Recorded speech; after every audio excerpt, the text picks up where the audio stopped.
Welcome back to my channel অসীমাম studies. আমার অসীমাম স্টাডিজের আজকের আলোচনার বিষয় একাদশ এবং দ্বাদশ শ্রেণীর আইএসসি সিলেবাসভুক্ত কবিতা কবি অচিন্ত কুমার সেনগুপ্তের পূব পশ্চিম। এই পূব পশ্চিম কবিতাটি কবির দেশ বিভাগের প্রেক্ষাপটে রচিত। পূব পশ্চিম কবিতার প্রশ্নোত্তর নিয়ে আজকের আলোচনা। দেশ বিভাগের প্রেক্ষাপটে রচিত এই কবিতাটি কবির 1969 খ্রিস্টাব্দে প্রকাশিত হয়। কবির এই যে পূব পশ্চিম কবিতাটি, সেটি বাংলাদেশ এবং পশ্চিম বাংলাকে বোঝানো হয়েছে। পূব বলতে বাংলাদেশ এবং পশ্চিম বলতে আমাদের এই পশ্চিম বাংলাকেই বোঝানো হয়েছে। কারণ আমাদের দেশের শত্রু এক, দুই দেশের শত্রুই এক, ইংরেজ, যারা আমাদের দেশটাকে খণ্ড খণ্ড করেছে। এই কবিতাটি তারই অর্থাৎ দেশ বিভাগের প্রেক্ষাপটে রচিত। কিন্তু আমাদের বাইরের দিক থেকে দেশটাকে ভাগ করলেও দুজনের মনের মিল কিন্তু একই। তাল, খেজুর, শাল, মহুয়া, একই ফল, একই গাছ, একই ফুল, একই মায়ামঞ্জুরি, সব কিছুতেই কিন্তু আমরা একে অপরকে বাদ দিয়ে নই। আমাদের পূবের বাগানের রোদ আমার বাগানে এসে পড়ে, পশ্চিমের বাগানের রোদ পূবের বাগানে গিয়ে ফুল ফোটায়। তাদের আজান আমাদের ডাকে, আমাদের স্তোত্রপাঠ ওদেরকে ডাকে এবং ওদের আজান আমাদের খুঁজে বেড়ায়। এই নিয়ে আজকের যে এই কবিতার আলোচনা, তাতে কিন্তু সমস্তটা এই দেশ বিভাগের প্রেক্ষাপটেই রচিত। অর্থাৎ দেশকে যে আমাদের শত্রুরা ভাগ করেছিল, সেই ভাগ নিয়েই আমার আজকের আলোচনা এবং ওই কবিতার প্রশ্ন উত্তর। দেখো, তোমার শীতললক্ষ্যে আর আমার ময়ূরাক্ষী, তোমার ভৈরব আর আমার রূপনারায়ণ, তোমার কর্ণফুলী আর আমার শিব চিলাবতী, তোমার পায়রা আর আমার পিয়ালি, এক জল, এক ঢেউ, এক ধারা, একই শীতল অতল অবগাহন, শুভদায়িনী শক্তি। এখানে কিন্তু কবি তার মনের ভাবটা পুরোটাই বলে দিয়েছেন যে পূর্ব বাংলা অর্থাৎ বাংলাদেশ এবং পশ্চিম বাংলা যে এক, সব দিক দিয়ে যে তাদের মিল, সেটা কিন্তু এই ছত্রটুকুর মাধ্যমে বোঝানো হয়েছে। শীতললক্ষা, ভৈরব, কর্ণফুলী, পায়রা, এগুলো সব নদী। ময়ূরাক্ষী, রূপনারায়ণ, শিলাবতী, পিয়ালি পূর্ব বাংলা এবং পশ্চিম বাংলার নদ নদী। তাদের একই ঢেউ, একই জল, এবং এই জলে তাদেরও তৃষ্ণা মেটে, আমাদেরও তৃষ্ণা মোটে। এই জলেই তারা অবগাহন করে, আমরাও তাই করি, এবং তাদের দুজনেই আমরা কিন্তু তাতে শান্তি পাই। এখানে কবির এই ছত্রটুকুর মধ্যে কিন্তু এটাই বোঝানো হয়েছে। এই নিয়ে যে প্রশ্নটি, সেটি দেখো, কার লেখা কোন কবিতার অন্তর্গত? কবি অচিন্ত কুমার সেনগুপ্ত রচিত পূব পশ্চিম কবিতার অন্তর্গত। আলোচ্য অংশটুকু দেশ বিভাগের প্রেক্ষাপটে রচিত কবিতা। যে কবিতা আমাদের পূব পশ্চিম অর্থাৎ পূর্ব বাংলা এবং পশ্চিম বাংলাকে নিয়ে লেখা অচিন্ত কুমার সেনগুপ্তের, সেই কবিতা থেকে আলোচ্য ছাত্রটুকু গৃহীত হয়েছে।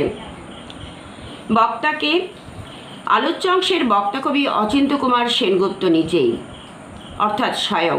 আলোচ্য অংশে কবি দুই বাংলার প্রকৃতি, জলবায়ু, আবহাওয়া, ফল ফুল, গাছপালা ইত্যাদি নিয়ে আলোচনা করেছেন। কারণ এই দুই বাংলার প্রকৃতি অর্থাৎ জলবায়ু, আবহাওয়া, কথাবার্তা এবং তাদের ফল ফুল সবই যে আমাদের সঙ্গে এক, সেটা কবি বুঝিয়েছেন। কবি এই ছত্রটুকুর মধ্যে কিন্তু এটাই বোঝাতে চেয়েছেন যে দুই বাংলা এক বৃন্তে যেন দুটি কুসুম, এক মাঠে দুই ফসল, একে অপরের মঙ্গল সাধক বা কুশল সাধক। নেক্সট কোশ্চেন, বক্তব্যটির তাৎপর্য বিশ্লেষণ করো। পূর্ব ও পশ্চিম দুই বাংলায় নদীমাতৃক। নদীমাতৃক অর্থাৎ নদীর দ্বারা পুষ্ট এই দেশ। বাংলাদেশেও যেমন নদী প্রচুর, পশ্চিম বাংলাতেও কিন্তু নদী প্রচুর। তাই কবি এই বাংলাদেশ এবং পশ্চিম বাংলাকে নিয়ে লেখা যে কবিতা, সেই কবিতায় কবি লিখেছেন বাংলাদেশের নদী শীতললক্ষা, ভৈরব, কর্ণফুলী, পায়রা, আর পশ্চিম বাংলার নদী ময়ূরাক্ষী, রূপনারায়ণ, শিলাবতী এবং পিয়ালি। তাদের একই ধারা, একই অবগাহন শুভদায়িনী শক্তি। জল কিন্তু একই, এই জলে দুজনেই স্নান করে তৃপ্তি পায়, এই জলে দুজনেই কিন্তু তৃষ্ণা মেটায়। সুতরাং কেউ একে অপরের থেকে আলাদা নয়। এখানে কিন্তু দেশটাকে দুভাগ করলেও যে দুজনের মধ্যে মনের যে মিল, এই মনের মিলটাই এখানে প্রকট হয়ে উঠেছে কবির লেখনীতে। বক্তব্যটির যে তাৎপর্য কবি এখানে দিয়েছেন সেটা হলো আমাদের দুজনের শত্রুও এক, দেশটাকে খণ্ড বিখণ্ড করলেও কিন্তু দুজনের মধ্যে আমাদের কিন্তু ভাবের দিক থেকে আলাদা করতে পারেনি। দেশটাকে দুভাগ করেছে ঠিক কথা, পূর্ব বাংলা এবং পশ্চিম বাংলা। পূর্ব বাংলা অর্থাৎ বাংলাদেশ এবং পশ্চিম বাংলা, কিন্তু মনের দিক থেকে তারা এক। তাদের একই শাড়ি, একই গাছপালা, একই ফুল ফল, একই নদী, একই জল হাওয়া ইত্যাদি সবই যেন এক সূত্রে গ্রথিত। এটাই আলোচ্য অংশটুকুর মধ্যেই কবি বোঝাতে চেয়েছেন, বা এটার মাধ্যমে এটাই বলা হয়েছে যে আমাদের এক জল, এক ঢেউ, একই ধারা, একই শীতল অতল অবগাহন। তাদের জল যে ঠান্ডা, আমার জল গরম তা কিন্তু নয়, কারণ ঈশ্বর প্রদান করেছেন দুই দেশের একই জল, একই নদী, একই মুকুল মায়া মঞ্জরি। নেক্সট কোশ্চেন হলো, তোমার চোখের আকাশের রোদ আমার চোখের উঠোনে এসে পড়ে, তোমার ভাবনার বাতাস আমার ভাবনার বাগানে ফুল ফোটায়। কার লেখা কোন কবিতার অন্তর্গত? আলোচ্য অংশটুকু কবি অচিন্ত্য কুমার সেনগুপ্ত রচিত পূব পশ্চিম কবিতার অন্তর্গত। এখানে পূর্ব বাংলা অর্থাৎ বাংলাদেশ এবং পশ্চিম বাংলার কথায় তুলে ধরা হচ্ছে এখানে, অর্থাৎ দুই বাংলার মধ্যে যে মানসিক মিল, মনের দিক থেকে যে তারা একই, দুটো বাংলা ভাগ হয়ে গেলেও যে তারা দুজনে একই সূত্রে গ্রথিত, এটাই আলোচ্য অংশটির মধ্যে তুলে ধরেছেন কবি। বক্তাকে, আলোচ্য অংশটির বক্তা অবশ্যই কবি স্বয়ং অচিন্ত্য কুমার সেনগুপ্ত নিজেই। আলোচ্য অংশে কবি দুই বাংলার প্রকৃতি, সংস্কৃতি, ভাষা, গাছপালা, ফুল ফল, জল, নদী, আবহাওয়া প্রত্যেকটি যে একই এবং প্রত্যেকে যে একই রকম সুখ ভোগ করে এটাই বোঝাতে চেয়েছেন। দেশটাকে দুভাগ করলেও ভাবের দিক থেকে সেই শত্রুরা কিন্তু আমাদের দুভাগ করতে পারেনি, কারণ বাংলাদেশের সঙ্গে পশ্চিম বাংলার মানুষের একান্ত মিল এবং চারিদিক দিয়ে মিল। তাদের একই শীতল অবগাহন শুভদায়িনী শক্তি, সেই নদী, সেই জল, সেই গাছপালা, সেই ফুল ফল, সেই একই শাড়ির রূপনগরের হাতছানিতে সেই যে শাড়ি, তা কিন্তু একই সুতোই গ্রথিত। এটাই বোঝানো হয়েছে। বক্তার বক্তব্য বুঝিয়ে লেখো। 1947 খ্রিস্টাব্দে দেশ ভাগ হয়ে গঠিত হয় পূর্ব পাকিস্তান, ভারত ও পাকিস্তান। পাকিস্তান অর্থাৎ পূর্ব ও পশ্চিম পাকিস্তান। কিন্তু পূর্ব পাকিস্তান আবার স্বাধীন রাষ্ট্র হিসাবে আত্মপ্রকাশ করে। পশ্চিম পাকিস্তানের শাসক দল পূর্ব পাকিস্তান অর্থাৎ বাংলাদেশকে মুসলিম রাষ্ট্র হিসাবে প্রকাশ করলে আবার একবার পরাধীনতার শিকার হয় বাংলাদেশি হিন্দু মুসলিম লক্ষ লক্ষ মানুষ। এমনকি পাকিস্তানি শাসকরা দেশটির সরকারি ভাষাও বদলে উর্দু করে। ফলে দেশ ও ভাষার জন্য বাংলাদেশিরা আপ্রাণ লড়াই করে। এরপর বাংলাদেশ 1971 খ্রিস্টাব্দে একটি স্বাধীন রাষ্ট্রে পরিণত হয়। আলোচ্য অংশ কবি বলতে চান দুই বাংলা যে অভিন্ন হৃদয়, দুই বাংলার ভাষা ও ভাবধারা যে এক, দুই বাংলাতে নদ নদী গাছপালা ফুল ফল, মাথার উপরে যে একই চন্দ্র সূর্য আলো দেয়, একই আকাশ তাও এক, আর দুই বাংলাকে একই সূর্য এবং চন্দ্র আলো প্রদান করে। সুতরাং কেউ একজনের থেকে আলাদা নয়। এক বাংলার চোখের আকাশের রোদ অন্য বাংলায় এসে পড়ে, আবার এক বাংলার উঠোনের রোদ অন্য বাংলায় গিয়ে ফুল ফোটায়। সুতরাং দুজনের একই শক্তি, একই শুভদায়িনী শক্তি। তাই স্বার্থলোভী গোষ্ঠী দেশটাকে দুভাগ করলেও কিন্তু মনের দিক থেকে তাদের কোনো মতেই ভাগ করতে পারেনি। তাদের বাংলার ভাবধারা, ভাষা ও ঐক্যকে আলাদা করা যাবে না কোনো মতেই। রাজনীতিক কারবারিরা ক্ষমতা লোভের লোলুপতায় আর ষড়যন্ত্রের মহড়ায় কোনো ক্রমেই দুই বাংলাকে ভাবের দিক থেকে আলাদা করতে পারেনি। আলোচ্য অংশটির মধ্যে কবি সেটাই পরিস্ফুট করেছেন। আর একটি প্রশ্ন, আমরা এক বৃন্তে দুই ফুল, এক মাঠে দুই ফসল, আমাদের খাঁচার ভিতরে একই অচিন পাখির আনাগোনা। আমার দেবতার স্থানে তুমি বটের ঝুড়িতে সুতো বাঁধো, আমি তোমার পীরের দরগায় চেরাগ জ্বালি। আমার স্তোত্রপাঠ তোমাকে ডাকে, তোমার আজান আমাকে খুঁজে বেড়ায়। কার লেখা কোন কবিতার অন্তর্গত? আলোচ্য অংশটুকু কবি অচিন্ত্য কুমার সেনগুপ্তের পূব পশ্চিম কবিতার অন্তর্গত। এই কবিতাটি কবির দেশ বিভাগের প্রেক্ষাপটে রচিত। এখানে দুটো দেশ ভাগ হলেও তারা যে মনের দিক থেকে এক, সেটাই কবি তুলে ধরেছেন এই কবিতার মাধ্যমে। বক্তাকে, আলোচ্য অংশটির বক্তা অবশ্যই কবি স্বয়ং অচিন্ত্য কুমার সেনগুপ্ত, কারণ তার মনের কথাটাই তিনি তুলে ধরেছেন এই কবিতার মধ্যে। দেশটাকে দুভাগ করলেও কিন্তু মনের দিক থেকে তারা যে আলাদা হতে পারেনি, সেটাই কবিতার মূল বিষয়বস্তু। এক বৃন্তে দুটি কুসুম কার লেখা? এক বৃন্তে দুটি কুসুম কবি নজরুল ইসলামের লেখা। তিনি চেয়েছিলেন, তিনিও বলেছিলেন, এক বৃন্তে দুটি কুসুম হিন্দু মুসলমান। বাংলাদেশ মুসলিম রাষ্ট্র বা পশ্চিমবাংলা হিন্দু রাষ্ট্র হলেও কিন্তু দুটোই কিন্তু এক সূত্রে গ্রথিত। আমাদের এক নজরুল, এক রবীন্দ্রনাথ। সুতরাং আমরা একে অপরের পড়শি, কেউ কারো থেকে আলাদা নই, আমরা একে অন্যের পরিপূরক। নজরুল ইসলামের এক বৃন্তে দুটি কুসুম কবিতাটিতে কিন্তু সেটাই বলা হয়েছে যে হিন্দু মুসলমান এক গাছের দুই ফুল, এক মাটির দুই ফসল। এখানে কি অর্থে ব্যবহৃত হয়েছে? এখানে দুটো দেশ যে আলাদা করেছে আমাদের শত্রুরা দেশ বিভাগ করার ফলে, কিন্তু তার ফলেও যে আমাদের অর্থাৎ পূর্ব বাংলা বা বাংলাদেশ এবং পশ্চিম বাংলাকে যে তারা উপরে উপরে আলাদা করলেও ভাবের দিক থেকে আলাদা করতে পারেনি, সেটাই এখানে বলা হয়েছে। এবং সেই জন্যই কবি এই কথাটি ব্যবহার করেছেন, এক বৃন্তে দুই ফুল বা দুটি কুসুম, এই কথাটি ব্যবহার করেছেন। একটি বোটায় দুটি ফুল, হিন্দু এবং মুসলমান, বাংলাদেশ এবং পশ্চিম বাংলা। একই অচিন পাখির আনাগোনা বলতে কি বোঝো? আমাদের খাঁচার ভিতর একই অচিন পাখির আনাগোনা বলতে আমাদের ভাষায় ও ভাবে একই চিন্তার আদান প্রদানকে বোঝানো হয়েছে। কারণ আমরা যে ভাব পোষণ করি তারাও সেই ভাব পোষণ করে। আমরা বাংলা ভাষায় কথা বলি, বাংলাদেশের মানুষেরও মাতৃভাষা বাংলা। দুই দেশেরই ভাষা এক, তাই দুদেশের মানুষের মনে প্রাণে তাদের লেখায় একই অচিন পাখি অর্থাৎ ভাবের আনাগোনা। সেখানেও সৃষ্টি সাযুজ্য লক্ষ্য করা যায়।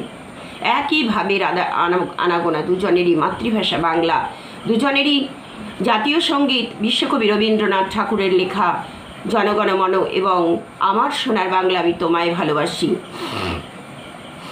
আলোচ্য অংশটির তাৎপর্য বিশ্লেষণ করো। আসলে কবি দুই বাংলার মানুষের মধ্যে আন্তরিক মিল লক্ষ্য করেছেন। পশ্চিমবাংলার দেবতার স্থানে পূর্ব বাংলার মানুষেরা এসে সুতো বাঁধে, আর পূর্ব বাংলার মানুষ আমাদের বটের ছুরিতে এসে সুতো বাঁধে এবং পশ্চিমবাংলার মানুষ তাদের পীরের দরগায় গিয়ে চেরাগ অর্থাৎ প্রদীপ জ্বালে। সুতরাং দুজনেই ওরা আমাদের বটের থানে ঝুড়িতে সুতো বেঁধে ঈশ্বরের কাছে মঙ্গল চাই, শুভ চাই। আমরাও পীরের দরগায় প্রদীপ জ্বালিয়ে আমরাও কিন্তু শুভ বা মঙ্গল প্রার্থনা করি। সুতরাং ঈশ্বর বা আল্লাহ যে এক, বাংলাদেশ এবং পশ্চিমবাংলা যে এক, এটা কবি তুলে ধরেছেন এই কবিতার মধ্যে। সুতরাং পুজো বা যাগযজ্ঞের স্তোত্রপাঠ বা আজান কিন্তু প্রত্যেকের ঘরেই পৌঁছয়। তাদের আজান যেমন আমাদের ডাকে, আমাদের স্তোত্রপাঠ কিন্তু তাদের খুঁজে বেড়ায়, বা তাদের আজান আমাদের খুঁজে বেড়ায়, বা আমার স্তোত্রপাঠ তাদেরকে ডাকে। তাই তারা বটের ঝুড়িতে এসে সুতো বাঁধে, আর আমরাও তাদের দরগায় গিয়ে প্রদীপ জ্বালি। এখানে কবি আলোচ্য অংশটুকুর মধ্যে এটাই বোঝাতে চেয়েছেন। আমাদের এক সুখ, এক কান্না, এক পিপাসা। ভূগোলে ইতিহাসে আমরা এক, এক মন, এক মানুষ, এক মাটি, এক মমতা। পরস্পর আমরা পর নই, আমরা পড়শি। আর পড়শি তো আরশি। তুমি সুলতানা, আমি অপূর্ব, আমি মহবুব, তুমি শ্যামলী। কার লেখা কোন কবিতার অন্তর্গত? এটা তো বলাই হয়ে যাচ্ছে, বারবার বলার অপেক্ষা রাখে না, তবুও বলি। আলোচ্য অংশটুকু কবি অচিন্ত্য কুমার সেনগুপ্ত রচিত পূব পশ্চিম কবিতার অন্তর্গত। দেশ বিভাগের প্রেক্ষাপটে কবিতাটি রচিত হয়েছিল বলে পূর্ব পাকিস্তান অর্থাৎ বাংলাদেশ এবং পশ্চিম বাংলা কিন্তু আলাদা হয়ে গেছে আমাদের শত্রুদের জন্য। দুই দেশের শত্রু কিন্তু এক। যারা আমাদের এই দেশটাকে দুই ভাগ করেছে, সেই শত্রু কিন্তু ওদেরও যে শত্রু, আমাদেরও সেই শত্রু। ওদের জল, ওদের ফল, ওদের ফুল, ওদের সব কিছু যেন আমাদেরও তাই। ওদের নদ নদী, আমাদেরও নদ নদী। ওদের শাড়ি, আমাদেরও শাড়ি, একই ধরনের, একই সুতোয় গ্রথিত।